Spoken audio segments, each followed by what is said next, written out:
Bronze statues, sealed for centuries in a sacred vault. Ancient artifacts with no clear purpose. A child buried like royalty, wrapped in frost and silence. Bones hung on sticks, arranged with intention. A chariot grave, its sword bent in death. Frescoes of masked rites buried in volcanic ash. A desert shrine laced with fire and ritual smoke. And skeletal figures carved in stone, echoes of famine. These aren't symbols. They were real. But like so many archaeological mysteries, their meanings have eroded. Lost in translation, buried by time. Some civilizations left behind libraries. Others left behind riddles, sealed in brick, bone, and gold. 7 ancient discoveries, 7 puzzles still unsolved. From Denmark to Peru, from Egypt to Turkmenistan. What truths lie behind these artifacts of the past? This isn't just history. It's a search for meaning, hidden in the ruins of belief and the fragments of memory. Let's begin, here on Riddle Mythos Mysteries. In a bog once choked with reeds and silence, a story unfolded not in ink but in bone. Alken Enge in eastern Jutland, Denmark, lies at the edge of what was once a shallow lake. In its soft, oxygen-starved peat, archaeologists uncovered one of the most chilling and revealing finds in northern Europe. The remains of over 80 individuals, scattered and rearranged in what can only be described as a ritualized landscape of death. The site, excavated beginning in 2009 and studied through 2024, has yielded thousands of bone fragments. Radiocarbon dating places the deposition between 2 BCE and 54 CE, the late pre-Roman Iron Age, a period marked by shifting tribal alliances and growing tension as the Roman Empire pushed into Germania. But the bones in Alken Enge tell a different kind of story, not of conquest but of aftermath. The remains belonged almost exclusively to young adult males, likely warriors. Their bones carry unmistakable signs of close combat trauma, slashing wounds from swords, deep punctures from spears, crushing damage from axes. Some skulls were split in two, legs were shattered, jaws cleaved. And yet these were not hastily buried casualties. Many of them bore healed injuries from earlier battles, experienced fighters, not a conscripted mass. Whatever conflict they died in, they had faced death before. But death was not the end of their story. It was the beginning of something stranger. The bodies were not buried. They were left exposed, possibly for weeks, until their flesh decayed. Some bones even show gnaw marks from scavengers, likely wolves or dogs. Only then were they collected. But not all of them. Some were selected, disarticulated and arranged with eerie precision. Pelvises were suspended on wooden branches. Skulls were clustered together. Long bones were set in linear patterns, framed by what appear to be wooden barriers or structures. These weren't careless piles. They were deliberate displays placed in a liminal space between water and land. This practice does not match traditional burial customs known from Iron Age Denmark. In most tribal societies of the time, the dead were either cremated or interred in grave mounds, often with personal items, weapons, or food offerings. What happened at Alken Enge breaks with all of that, not just in form but in meaning. Was this a sacrificial act? A ritual of cleansing after tribal warfare? A display of victory or humiliation? Some suggest the bones were an offering to the gods, not the lives, but the act of disposing them in symbolic form. Others see the treatment as commemorative, perhaps marking a tragic loss, or a sacred duty to return fallen warriors to the elements. And yet others wonder, were these men enemies, denied burial in their own homeland? There are no weapons buried with them. A few broken swords and spearheads were found in the surrounding layers, but not among the bones. Were they ritually destroyed, removed by victors, or was the absence part of the ritual itself, stripping not just life but identity? Similar patterns appear across Iron Age Northern Europe. At Illerup Adal, hundreds of deliberately broken weapons were deposited in lakes. At Tollund and Grauballe, we see human sacrifice sealed in peat, singular, preserved, sacred. Alken Enge, though, is different.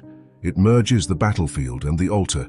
It is neither a grave nor a warning. It is a curated deathscape, made by the living for reasons we cannot fully know. Recent theories suggest these depositions may not be from one single battle. Some skeletons appear older than others. The arrangement may have occurred in phases, each act part of a long ritual sequence. This wasn't the aftermath of panic. It was a practice, a worldview made material. And through it we glimpse a mindset that saw death not as disappearance, but transformation. These bones were not erased. They were given form again and again until the lake swallowed them in silence. No writing survives to explain it. No names, no oral traditions that link us back. only the evidence of care, arrangement, and intention, a kind of reverence, or perhaps something darker. Whatever it was, it didn't happen in haste. And somewhere, perhaps not far, another grave was dug in full silence. Just one body this time, no battlefield, no scattered limbs, but meaning just as heavy. Something had been hidden, not lost, not forgotten, but deliberately sealed away.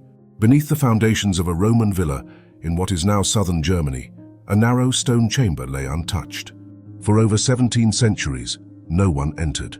Then, during excavations in 2021, near the village of Tussenhausen-Matzes, archaeologists broke through the layered earth and uncovered a child's tomb, undisturbed, unmarked, and silent. And inside, something unexpected waited. Not treasure, but the bones of a child laid gently in a carved niche. It hadn't collapsed with time. It had been hidden. To protect the burial's integrity, the entire tomb was encased in frozen soil, using liquid nitrogen, preserving every object in its original position.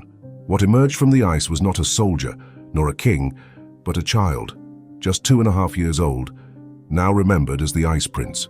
His death came between 670 and 680 CE, likely the result of a chronic middle ear infection, a quiet end. But the burial tells a louder story. The boy was laid on furs, dressed in silk-trimmed linen wrapped in leather, and surrounded by objects that spoke of power and identity. Silver bracelets, decorated spurs, a small sword, a gold cross. Not playthings, not tokens. Each item was part of a message, to the gods, to ancestors, or perhaps to the future. There were food offerings, hazelnuts, apples, pears, and the bones of a piglet, arranged with deliberate care. Alongside these were household items elevated to ritual status, a bronze basin, a comb, a wooden bowl, and a silver-rimmed cup. Together, they formed a complete funerary grammar, one rooted in both pagan tradition and the growing influence of Christian ritual.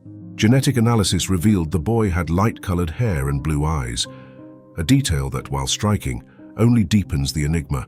No name, no inscription, just silence and wealth.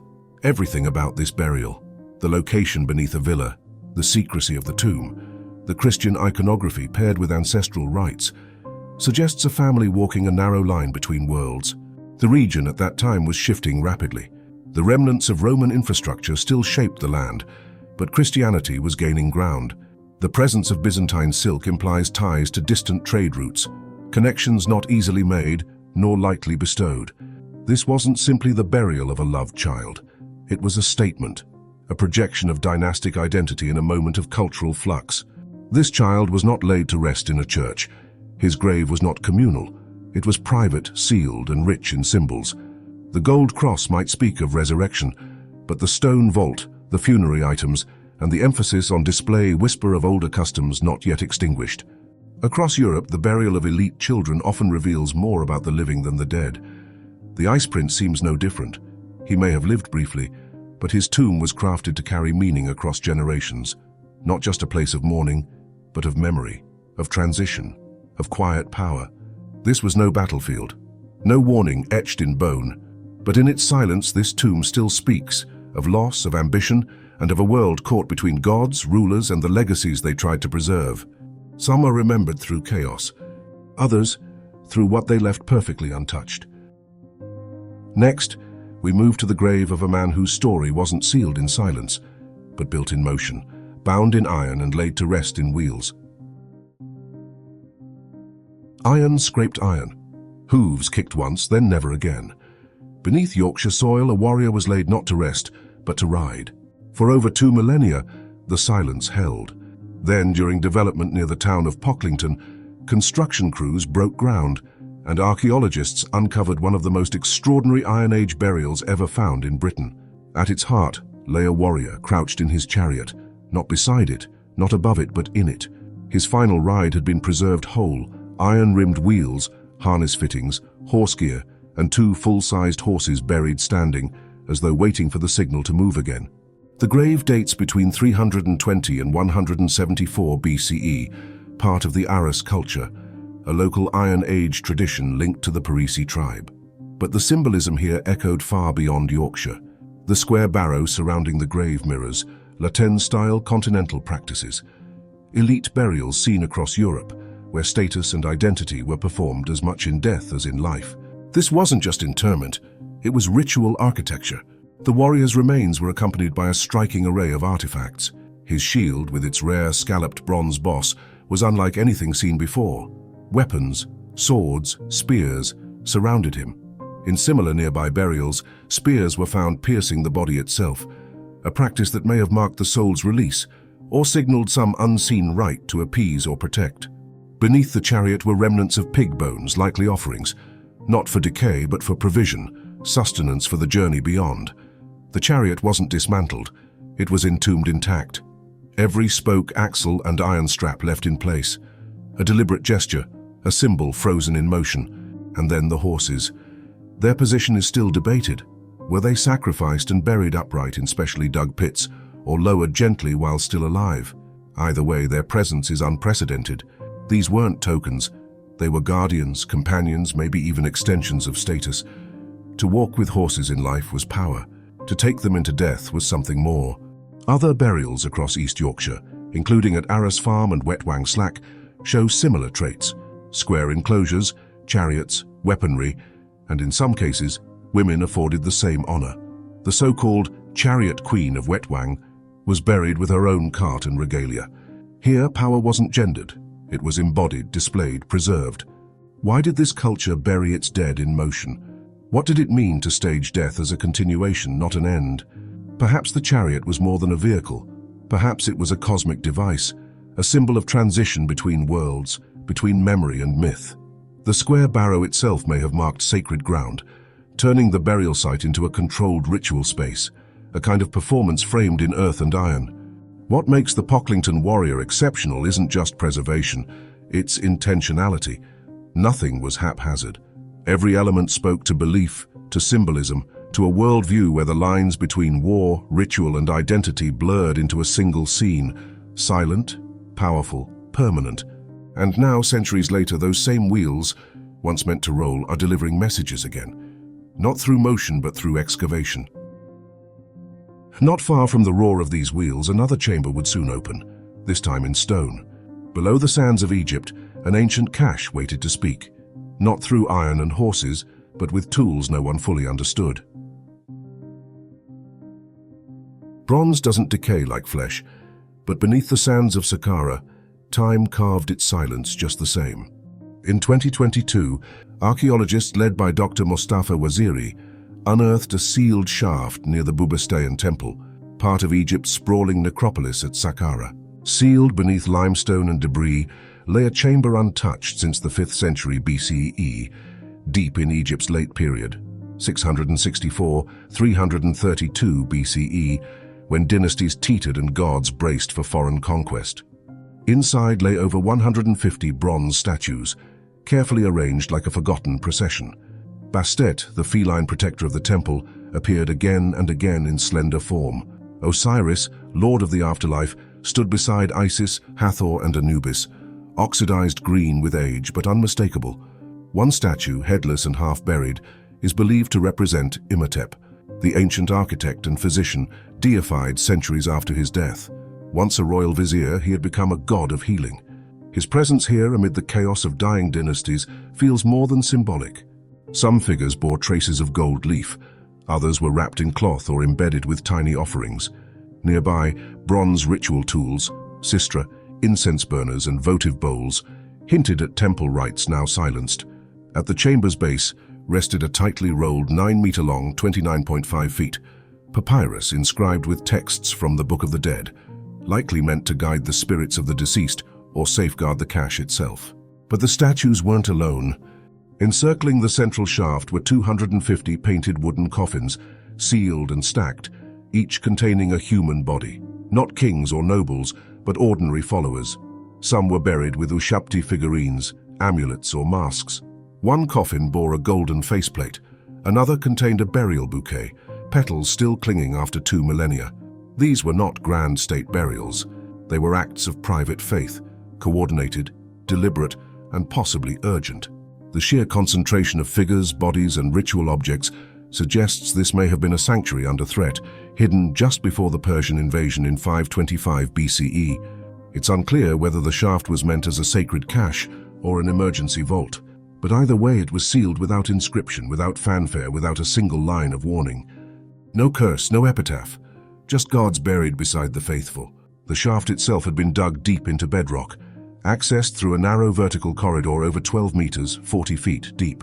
Its entrance had been carefully concealed, and no robbers had ever disturbed it.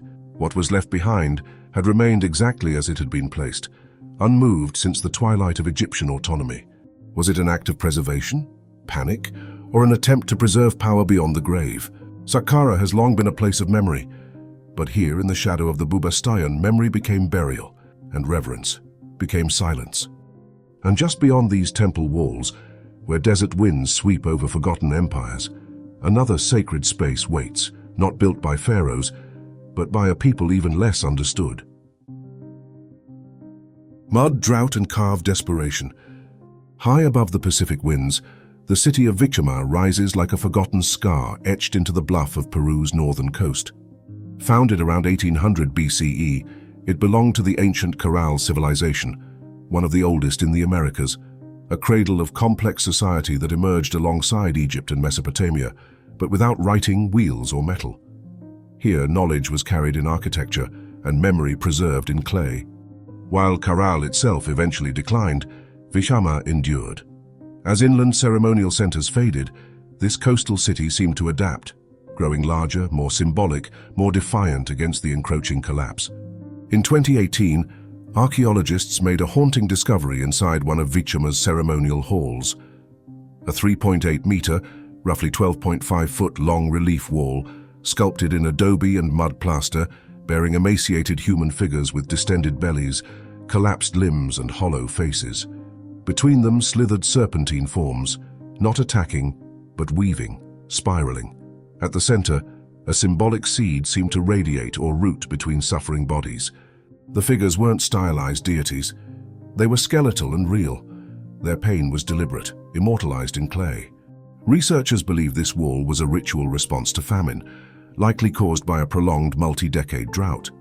Environmental studies of nearby soil layers reveal a sharp decline in water-dependent crops and a shift in pollen patterns, supporting a timeline of climate instability. Irrigation channels around the site appear abandoned, attempts at survival frozen in failure. The wall is a warning, not a myth but a record, and it wasn't buried away in some elite tomb. It stood in a public ceremonial hall, meant to be seen, remembered, and perhaps feared. Beneath the relief, excavators found small clay figurines, frogs, snakes, and hybrid human-animal forms. Some had oversized eyes, others bore serpent tails or bird limbs.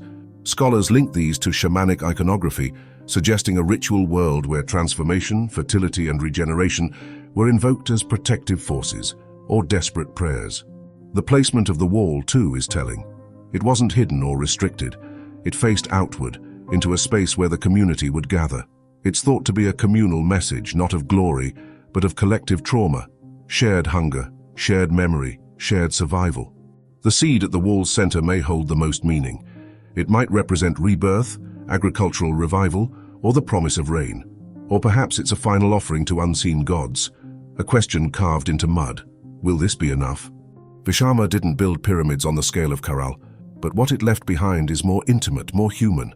This isn't a civilization shouting its power, it's whispering its pain, and that whisper somehow survived nearly 4 millennia. Now partially reconstructed, the wall still stands, bearing silent witness to a moment when drought closed in and people carved their suffering to keep it from vanishing. Past Vichama's crumbling terraces and wind-blown walls, the path turns east, toward a desert fortress where sacred fires once burned and ancient chemistries blurred the line between life and death. Dust, devotion, and the hush of vanished gods. Beneath the pale skies of Turkmenistan's Karakum Desert, a fortress city sleeps, long buried, nearly erased. Its name is Gonur Depe, once the spiritual heart of the Oxus civilization. Between 2400 and 1600 BCE, this city thrived in a landscape now dry and windblown, yet then pulsing with canals, gardens, and sacred geometry. At its height, Gonur Depe sprawled across more than 50 hectares, encircled by thick mud-brick walls and ringed by towers like sentinels watching over a vanished theology.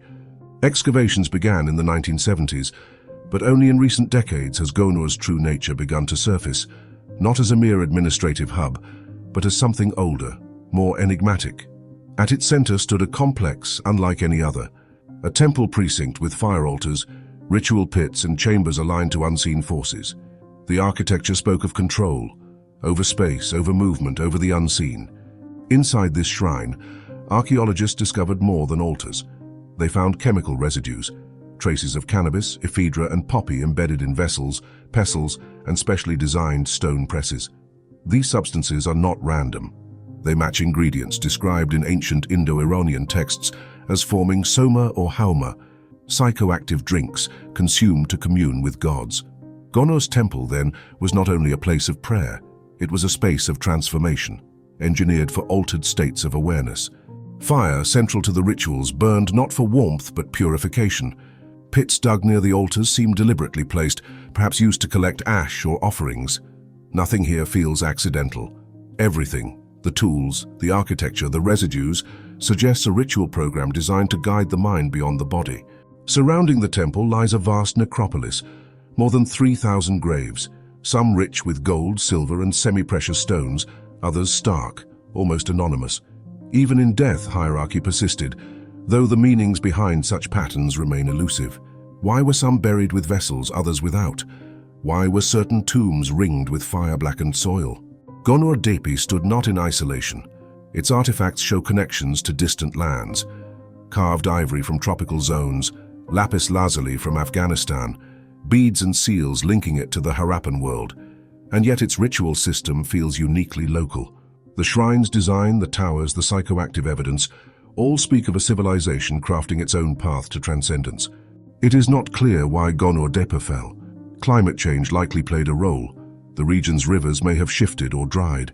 But even in ruin, the temple's silence remains potent. It is the silence not of decay, but of deliberate closure, as if the rituals were meant to end, the fires to go cold. What remains is a blueprint of spiritual experimentation, a city where sacred drink replaced scripture, where transformation was ritualized, and where the divine may have been inhaled rather than imagined. The fire's smoke may have long since lifted, but its traces linger, in the earth, in stone, and in the questions left behind. And as we leave the desert behind, we descend not into ruin but into indulgence, to a Roman villa where art and ash froze one of antiquity's most private lives in time. It was not silence that fell, but spectacle frozen. In the final days before the mountain's fury, the villas of Stabiae perched high above the Bay of Naples, their marble columns casting long shadows over manicured gardens and secret baths. Here, opulence was not shouted but performed, behind frescoed walls and shaded peristyles, where gods danced and myths unfolded in pigment and plaster. Among them stood a villa known today as Villa Ariana, its construction beginning in the early 1st century BCE and reshaped through the reigns of emperors. Its rooms clung to the cliffside, framing the sea like a stage. Within, a triclinium for dining, yet its walls were anything but mere decoration. Dionysus himself leapt across one panel, surrounded by veiled women, masked revelers, and symbols of rites few were meant to understand. It was not just indulgence, it was initiation. Nearby, Villa San Marco and Villa Carmiano echoed the same mood, painted with gods and harvests, marble paved and lined with water channels that whispered through shaded walkways. Beneath their elegance, an invisible network pulsed, lead-lined pipes, aqueduct-fed cisterns, steam baths tucked behind stone walls, and at their center always performance, banquets framed in illusion, spaces curated for transformation, spiritual or otherwise. Stabiae stood just 6 kilometers, about 3.7 miles south of Pompeii, but it rose above the bay on a high volcanic ridge, a vantage point that offered sweeping views, and in the end, no protection. In 79 CE, Vesuvius struck not only Pompeii but reached Stabiae as well. Ash surged across the villas, burying fountains mid-flow and sealing frescoes in darkness. The wind carried volcanic debris southward, entombing this world beneath more than 5 meters of tephra. Unlike Pompeii, much of Stabiae was left unlooted for centuries, its treasures untouched, not by reverence but by accident. Rediscovered in 1757 by Swiss engineer Karl Weber under orders from the Bourbon court, the site was mapped and partially excavated, then reburied again. Only in the 1950s did systematic exploration resume, and much of what we know now has come from renewed studies in the early 21st century. When archaeologists peeled back the layers, they found rooms where life had been paused mid-movement, a child's footprint near a colonnade, fruit bowls still resting on painted tables, walls preserved so vividly that even the reds seemed fresh with wine, and always the images returned. Dionysian rites, processions of mystery, masks hung in the margins like silent spectators. What were these scenes meant to invoke? The cult of Dionysus was no casual festivity. Its symbols, thyrsus wands, ecstatic dancers, panthers, ivy, hinted at secret initiation, journeys through madness and rebirth. Some scholars see in them the echoes of private spiritual transformation. Others, carefully orchestrated illusions, reminders to guests of the owner's wealth, taste and power to stage the divine. No single answer remains. The eruption preserved the script but not the whispers behind the curtain. Now the villas overlook a different shore, inland, away from the sea that once glittered beneath them.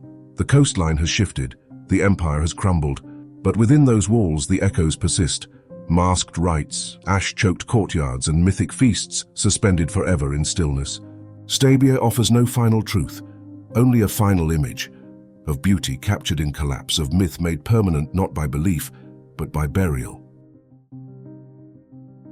We've stepped through chambers sealed in silence, followed trails carved in ash, and stood where echoes outlast the empire that built them. Not symbols, not legend, but real places, shaped by lives we no longer know. These weren't random ruins. They were meant to endure, to preserve meaning, to speak, even when no one remained to listen. From bones arranged like offerings, to children buried beneath forgotten floors, to frescoes frozen mid-ritual, each site holds its own truth. And together they raise the same question. What stories did we forget to carry forward? The past doesn't disappear, it waits. Under dust, beneath walls, behind what we think history should look like. If these traces stirred something in you, share them, like the moment. Subscribe to follow the next descent. And if the questions still linger, there are more stories waiting. Dive into another, let them speak to each other. If you've ever stood in a place and felt time shift, tell us below. Because mystery isn't a gap in knowledge, it's a reminder that the story isn't over. Until next time, only on Riddle Me This Mysteries.